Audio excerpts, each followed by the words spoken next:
Coming up next. When you take the outside in and the inside out, those first two parts of the diamond, the center of the diamond is we make winning choices, where to play, how to win. But once we've made choices, then we need to execute, which gets into the third and the fourth part of the diamond. Doctor, thank you for joining me. Where does today's recording find you? I am in Toronto, Canada, downtown. And here for a couple of days, but normally based in Western Canada in Calgary. Would you mind giving me, in brief or at length, a little bit of your background or who you are? Sure. Yeah. So I spent the last 25 years working as a strategic advisor for all kinds of organizations around the world. Originally from the UK, as you can tell from my accent, but been living and working in Canada and really in North America as a strategic advisor, working on complex problems. I'm also an adjunct professor at the University of Calgary, and so I teach and do research on advanced strategy. And then finally, I'm a writer. So I've written a couple of books, and I write for a couple of magazines. One, Chief Executive magazine, which is primarily targeted at US CEOs. And I also write for another magazine called CEO World Magazine, which is targeted at CEOs around the world. I'm curious how you got into some of these things, whether it's your career, being a strategic advisor, or if you want to think of your career as a writer. Did one thing lead to another? Yeah, good question. I started my career working actually in the Middle East and working in energy and resources and on large transformation projects that then led to more, over time, strategic projects. And I'd say, as I got involved in more strategic projects, I then started to get super curious about, well, why is it that way? And why does that work? Why does that not work? Why is that company failing? Why is that company not, succeeding or succeeding? And then ended up doing, a bunch of learning programs. I worked, I actually went and visited IDEO in Silicon Valley, which then became this massive innovation consulting firm. And I did a bunch of training with IDEO, which really helped me. But then I was like, you know what, I'm going to study a bit further. I did my doctorate part-time, got my doctorate. And then mixed in with all of that, I started to really enjoy writing about some of the things that I worked on, whether it was resilience, risk, strategy, planning, and how all these things work.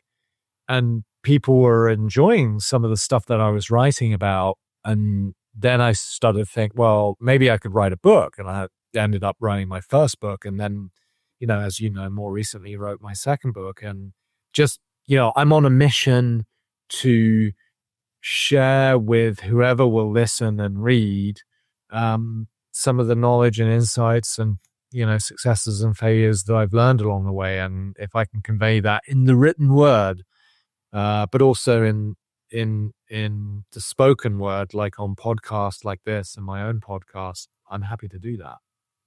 And I enjoy it. And actually, you know what, Eric, it makes me, I think, a better advisor because I have this written backing behind some of the things that I work on with clients, right? When I came upon your first book, so I have it here, Disaster Proof, and, it has these two subtitles or statements on the cover: scenario planning for a post-pandemic future, and then also AI, the new frontier. When I came upon this book, I was really interested in reading this because I use scenario planning quite a bit. And I'll even be presenting at a conference next week on scenario planning. And one of the things that I will often tell people is that I will even use scenario planning when I just don't know what to do, or, in my personal life, to be clear, I just don't know what to do, and or am having a hard time seeing things any other way than just the one way that I currently see them. So I was excited to be able to read the book. I found it really interesting, and I'm sure there's plenty that we could explore with your first book, but I know that we want to get to your second book. So I'll make one statement, or I'll clarify one thing for myself, and then I want to ask you about the AI portion of this book. So the first book says Lance Mortlock on the cover, and the second book says Dr. Lance Mortlock. So did you get your doctorate between the books, or was the second book part of that? Yeah, I got it between the books. Actually, the first book, I wrote it during COVID, and at the same time I was part-time doing my my doctorate, and family and work. I was a busy guy during COVID, that was for sure. But like, it's interesting, right? We all had extra time because we were working remotely, and I didn't have to sort of travel as much as I travel these days. So in a particular day, I would have like an extra 2 hours of time to get stuff done. And so I squeezed in a book and squeezed in a doctorate. Yeah, I really liked your first book. I liked your second book as well, but I really liked the first. And so the real question, perhaps of substance, that I wanted to ask you about was, there's some focus on AI in that book, and now we're a couple of years past you publishing that book, and ChatGPT and other things are well accepted now. So I'm curious if you, or how you see, whether it's generative AI or AI more broadly, how you see the acceptance or maybe even misuse of AI today, and also what your opinion is on how we collectively are thinking of AI and its possibility in the work world. Maybe I'll start by saying it blows my mind how much money we've spent as a society globally on digital, and as a subset of that, AI. I mean, last year we spent $2.5 trillion globally on digital. And then of that, $250 billion on AI. And those numbers are just accelerating. I think what also blows my mind is, if you look at the S&P, 1/3 of the S&P is made up of 7 tech stocks. Just think about that for a moment. It's interesting. What I wonder is that hiding some underlying problems that we don't see? I guess time will tell in terms of the stock market. I'm certainly not an expert in that. But look, since I wrote Disaster Proof, and what I really tried to characterize in the book was the importance of leveraging AI, natural language processing, machine learning to make sense of the world. And if you think about what scenario planning is, it's how do I make sense of the world, the way the world's playing out, and with all the information that's out there, being able to process that information is faster than ever before, is really, really important. Rupert Murdoch once said, we live in this world of massive change, accelerating change. And the big won't beat the small anymore. It'll be the fast beating the slow. So your ability to use technology to make sense of the world, to get that information processed and analyzed and the insights presented faster than ever before, is the difference between success and failure. And AI plays a fundamental role in that. It's changing everything.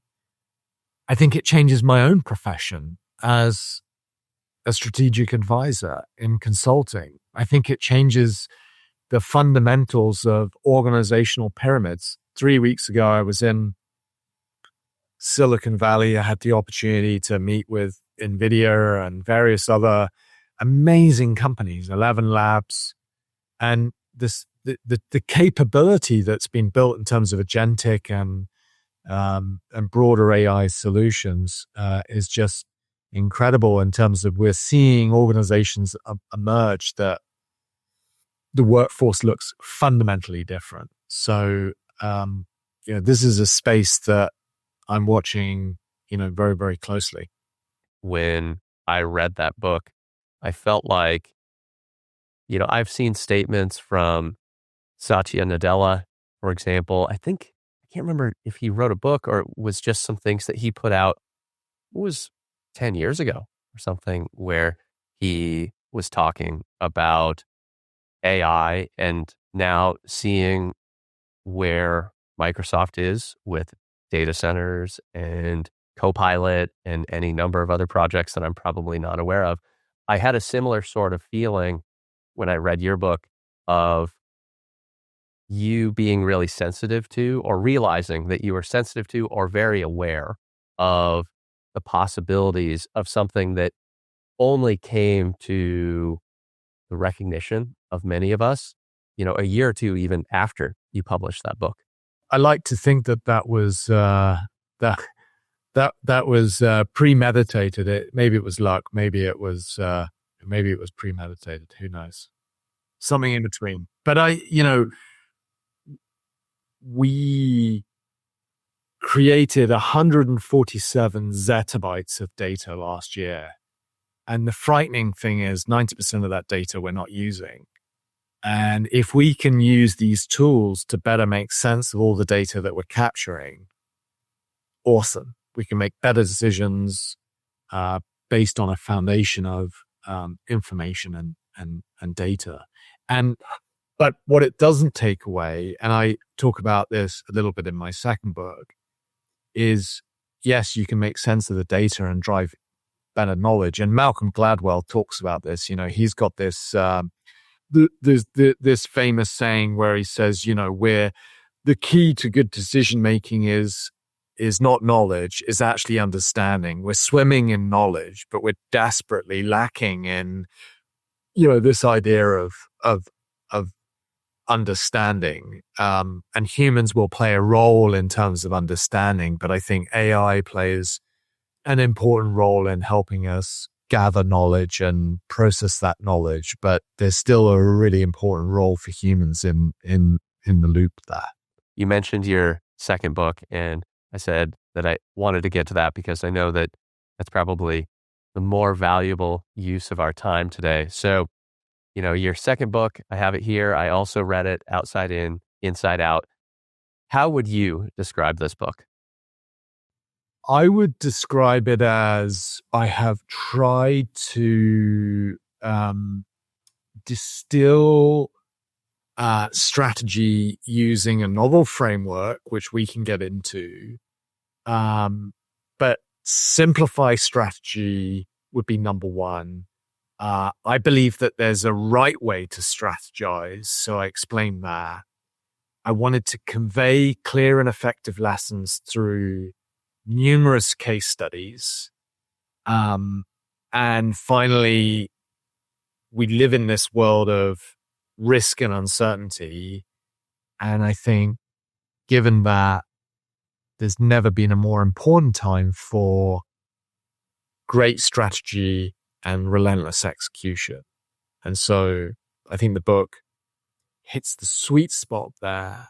Like, look, there's a lot of books out there, great books actually, that covers aspects of what I talk about. But I felt we needed something that connected the dots between strategy development and execution, something that was dense in terms of case studies. And, you would have been through it and seen the sheer number of case studies. And it's super easy to follow. Like, I used a very accessible language. It's not too theoretical, backed up by research though. And I think it like hits a bunch of those buttons in a way that's helpful for leaders, I hope. Would you mind describing the framework that you present in the book? There's sort of four main aspects to the diamond, which is figure one. And this is fundamental to what I believe, what I've seen, what I've worked on in the 80 or so organizations I've advised over the years. The first part of the diamond is, okay, what's going on in the outside world, the outside in? How do we make sense of the world? How do we think about our customers, our stakeholders, our clients? What do we think they're thinking? What's happening in terms of competitors? What are the market trends? It's this outside perspective. So that's sort of the first part of the diamond. The second segment of the diamond is, okay, that's great, but what's happening inside the organization? Portfolio, performance, our operating model. How are we performing, and what are the key things happening? Our strengths, our weaknesses. So when you take the outside in and the inside out, those first two parts of the diamond, the center of the diamond is we make winning choices, where to play, how to win. But once we've made choices, then we need to execute, which gets into the third and the fourth part of the diamond. The third is, how do we prepare for execution? Do we have the right talent, the right org structure in place, the right allocation of capital, those kinds of things? And the final part of the diamond, which is execution, now we need to execute. Good governance, manage costs. We execute against the roadmap that we've developed. And this diamond framework, which I talk about and explore all the subcomponents, as part of the book, is really, what is deemed the successful approach to developing strategy, but also executing strategy extremely well. And that's what it comes down to. It's super simple to follow, but very effective when done right. Did you have a particular audience in mind when you wrote this book? It's targeted to obviously leaders in companies, whether it be the board, CEO, the management team, middle management, because obviously when you're driving strategy, it's not this thing that's done in an ivory tower without engagement of, middle management, employees. It needs to be translated down. That's part of what I talk about in the book, is the importance of translating strategy into the organization. And so a business analyst could pick it up.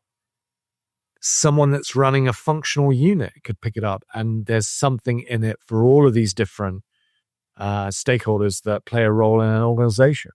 As I was reading it, I found that you're 100% correct when you talk about approachable language, and, your terminology is not confusing. It's not dense in the sense that I read a paragraph and then I have to sit and think about that paragraph.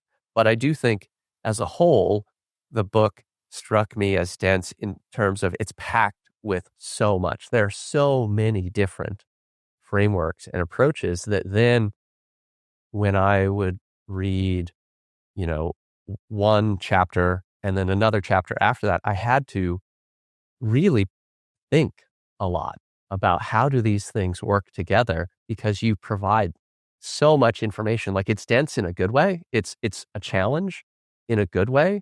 And I'm curious, I suppose, if you've heard something of that nature from other readers, and or if that was your take on the book or your intention.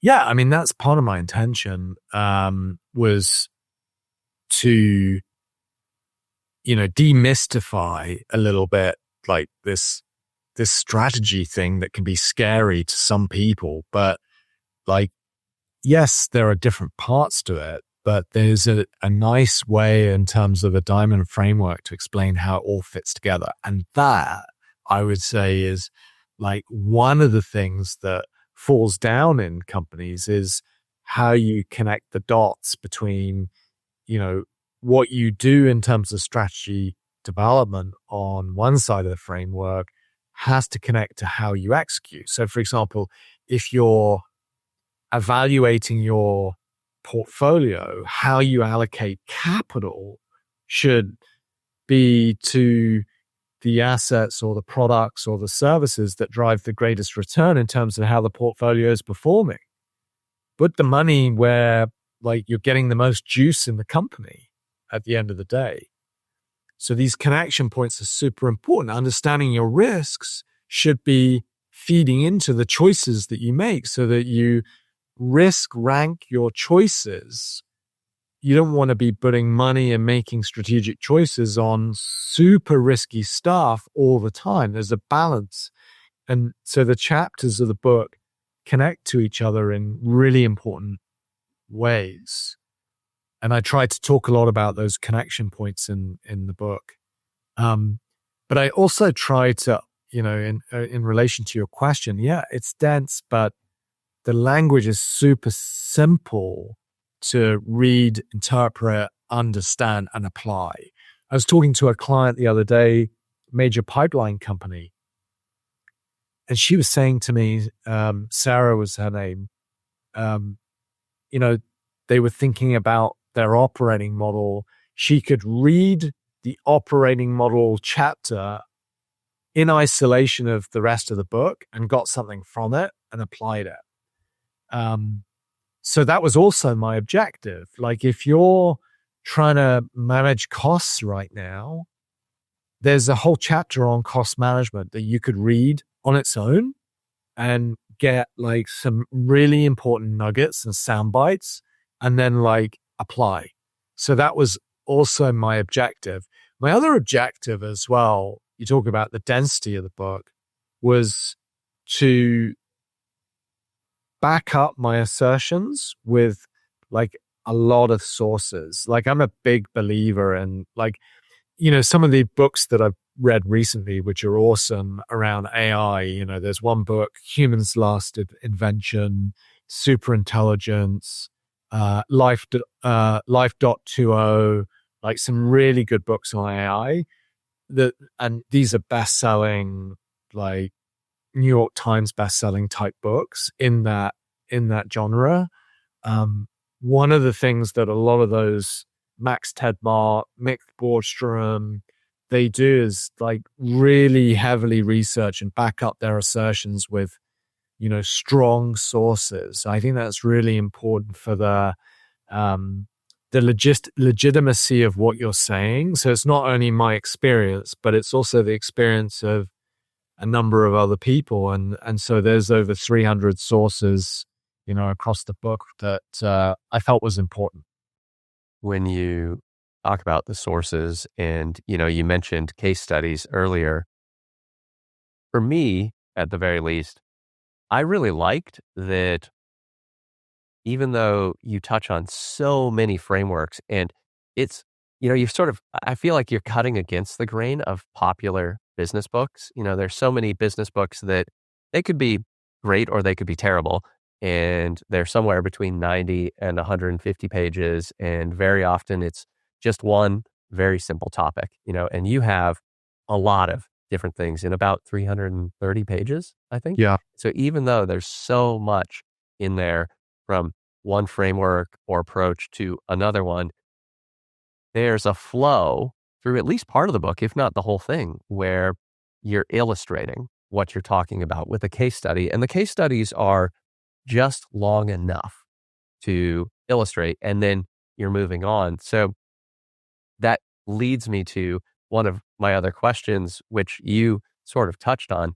I was in, I think it was chapter 10, mergers, acquisitions, and divestments, or something like that. When I started to wonder, did you intend when someone reads this book that they would sit down and read it straight through, and or that someone would open it to the section they need? Because if you intended one or the other, you would write the book quite differently.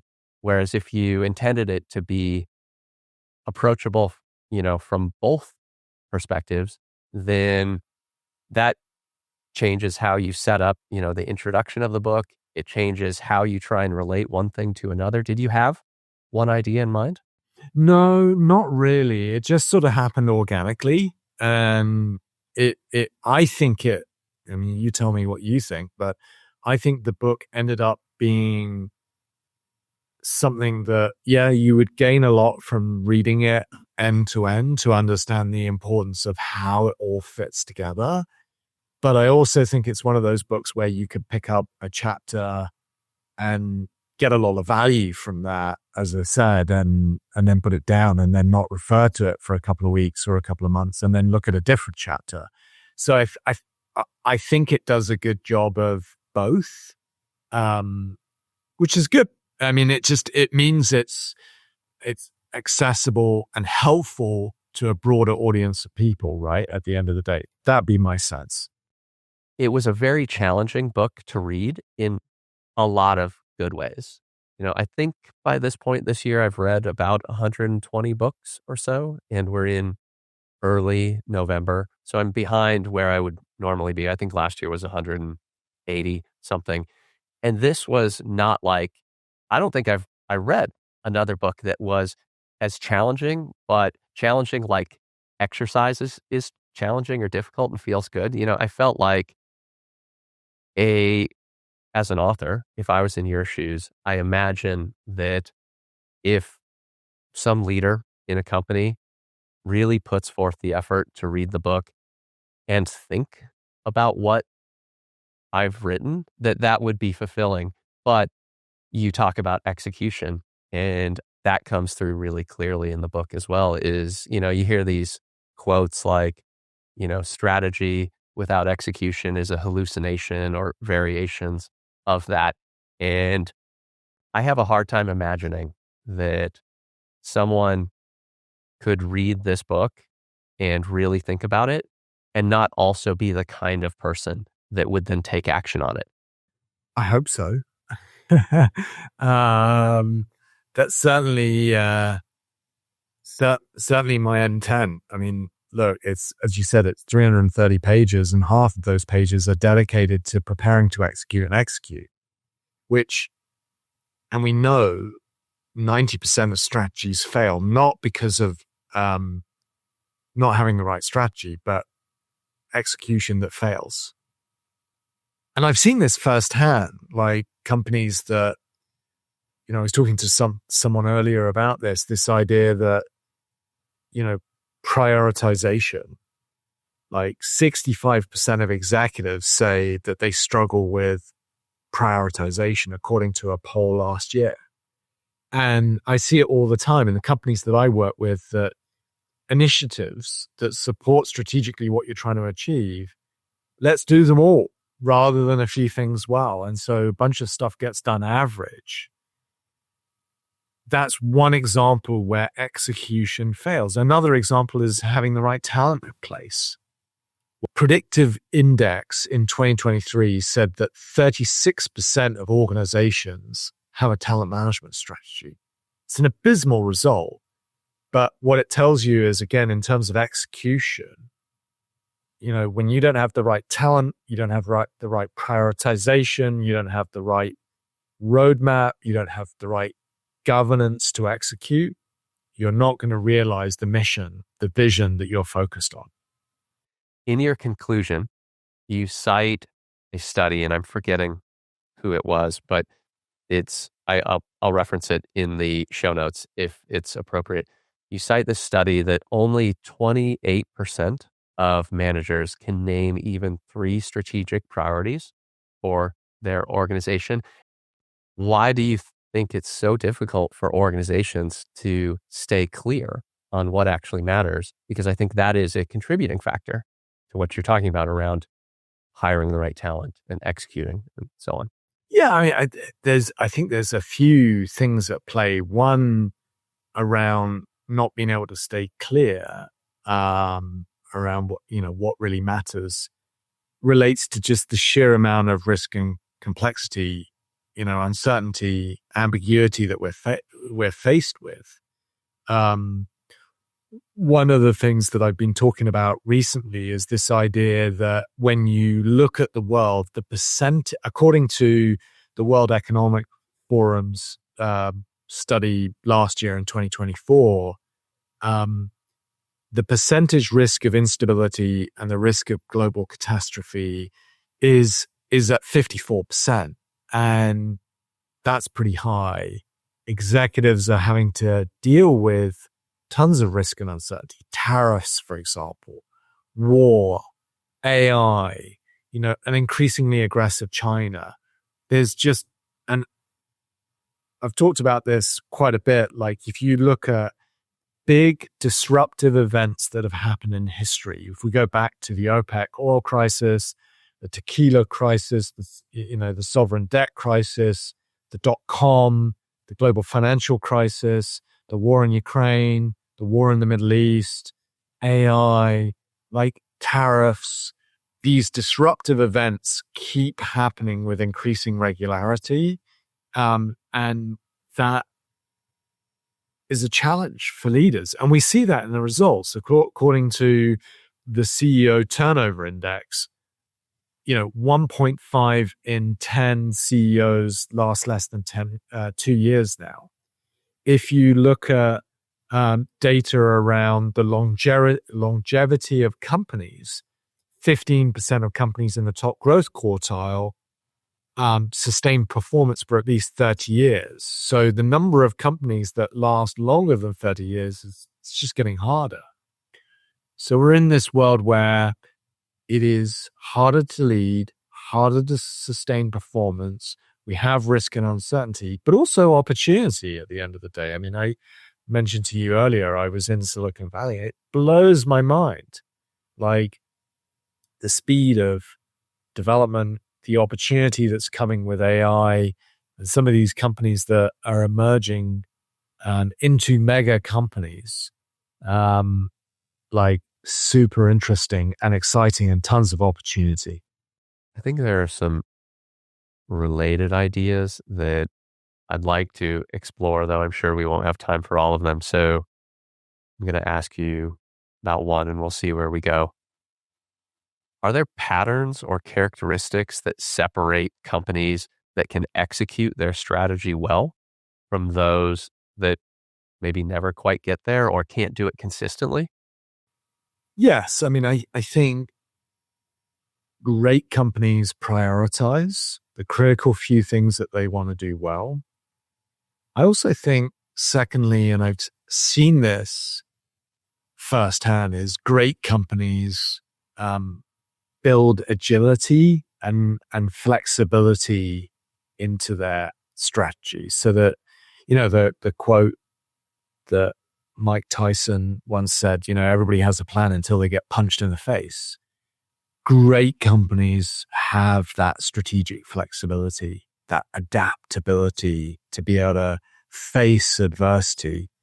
Earlier this year, I had the opportunity to spend some time interviewing a guy. He was a British Gurkha, and when he was in Afghanistan, he stepped on an IED and it blew both of his legs off above the knee. His name's Harry Magar.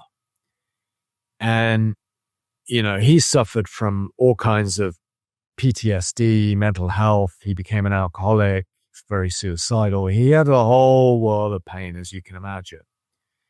But one day he turned his life around and decided that he was going to climb Everest, the highest mountain in the world, and make something of his life. And he became the first double amputee to climb Everest. Amazing story of resilience, adaptability. And it really reinforced this idea of those great companies, those companies that win in the market have that resilience, given all this disruption that I described to you, but also that ability to flex and adapt so that when you're punched in the face, you get up again and you keep going and you keep going until you succeed. And those are the special organizations that I see out there that have been able to do that. Are there stories or beliefs, or I guess stories that leaders or organizations as entities tell themselves that keep them from enacting change? I think part of the challenge from a story perspective is you sort of drink your own Kool-Aid and like the sound of your own voice, so to speak. And part of the challenge is like, how do you surround yourself with not a lot of people that are just like you, but surround yourself with people that think differently, that are diverse in their perspectives and background and experience, to then have all of that on the table to say, okay, then let's make sense of it. And what do we need? I do see some companies, you meet the management team and they're all pretty similar. So you get, pretty similar decisions and outcomes. And that's pretty average versus let's challenge the status quo. Let's wallow in the ambiguity, which I talk about before. There's a great American psychologist called Joy Guilford, and she talks a lot about, the importance of diverging before you converge on the answer. And in that divergent process, because we converge too quickly sometimes, how do you stay long enough in that divergent thinking to sort of wallow in that ambiguity, to think about all different possibilities? It feels uncomfortable. And then, once you've done that, you make some decisions and then you converge on the action and drive the outcomes. If a reader took only one thing from the book and remembered and used it, do you think you could name that one thing? If I was to say the one thing that is important is this word balance, where success in strategy is how you balance different competing factors. So, and I talk about vertical balance and horizontal balance. Vertical balance is this idea of balance the amount of time you spend on the outside with what's happening on the inside. That's the vertical balance. And the horizontal balance is this idea of spending equal amount of time or the right amount of time on strategy development versus execution. And I think if you can balance those two, competing complementary dimensions, you will truly drive, successful outcomes and not only be a good company, but be, a fantastic company. As you say that, to me, it seems obvious that it relates to some of that first book, around the scenario planning, at least in my mind, because when I, at the very least, talk to some people about, let's just imagine that everything went well. What might 10 years or 25 years look like from now? What might things look like? And let's imagine everything falls apart or we have a transformation scenario or whatever. Let's look at and very deeply describe these different futures. There's one group of people that's quite common, but it's not everybody, certainly, that feels like this is just navel gazing, or, well, why would we imagine a scenario that is our business falls apart or supply chains fall apart or whatever? That's not what we're planning for. And I will sometimes have difficulty saying we might widen our perspective and gain an appreciation for things we hadn't been thinking about or looking at. And then you have other people who just love to do creative thinking or imagine new scenarios or deal with abstract ideas or whatever. But not always, but very often, those people will have a sort of analysis paralysis aspect of their behavior, in that they have all of the possibilities in their head or in front of them, and they struggle to choose just one. And I feel like as you're describing this vertical and horizontal axis, that at least the picture that's coming to my mind is widening our perspective and having an appreciation for everything that's going on the board or in the world. And yet you talked early on about execution and, whether it's because of your culture, your talent management strategy, or any number of other things, at the end of the day, you still have to place some bets and take some action. That's what I feel like you're evoking in my mind. Which is why choices is the center of the diamond. It's the center of the framework. And the whole thesis of, and that diamond is, that framework is the whole thesis of the book. Yeah, you have to make a move. You can't have analysis paralysis. But don't make choices not like based on just gut and intuition. Gut and intuition plays a role, but have a fact base as well, which is the outside in and the inside out analysis that I think, should be done. And, one more thing that I wanted to say on this piece and what you were describing there. I mean, this then goes back to how we started the conversation around scenarios, that I think, that creative process of saying, well, what's good, what's bad, what's ugly, there's different scenarios that could play out, really challenges the person, the leader, the organization to sort of get outside their comfort zone, to say things could be really good or they could be really bad or in between. What would we do in each of these different situations? And what would stay the same regardless? The sort of foundational elements of the strategy. And then what would we dial up or dial down based on the good, the bad, and the ugly? And that creative process, going back to my Harry Magar, guy that, without two legs managed to climb Everest, super flexible, super adaptive, that builds that adaptability in the organization that in today's world full of risk and uncertainty is super important to success. Well, Lance, we're coming close to our time. As I said, there's a lot more that we could explore, but fortunately you get to go on other podcasts and you get to talk about this other places. So you have plenty of opportunities. Where would you direct me if I want to learn more? If I want to find some of those articles that you write, do I go to your website? Should I go to LinkedIn? Yeah, a bit of both. So my website is www.lancemortlock.com, and I'm sure you can put that in the podcast notes here, or find me on LinkedIn. A lot of my articles, a lot of my writing, my speaking is posted through LinkedIn. So that's another great way to connect. Whether it's something we didn't get a chance to talk about or something we mentioned that you want to double down on, do you have any words of wisdom or things you would want me to remember or be thinking about?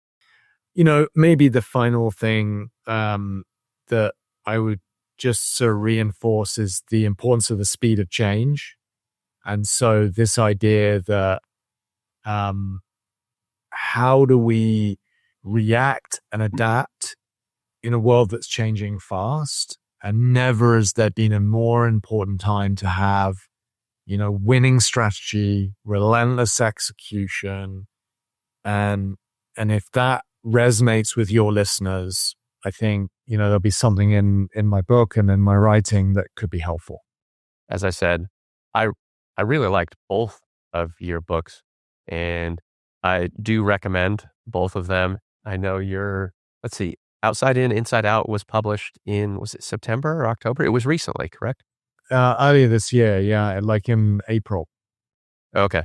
Well, I was late to get to it, but I did read it, so I appreciate that. And I appreciate you joining me here, Lance. As I said, there's a lot more that I would love to explore, but I appreciate the time that we had here. Yeah, you can always invite me back to, come and we can cover some other topics. But no, I appreciate you giving me the platform to talk about a topic that I think is so important. So thank you for the opportunity. Thank you.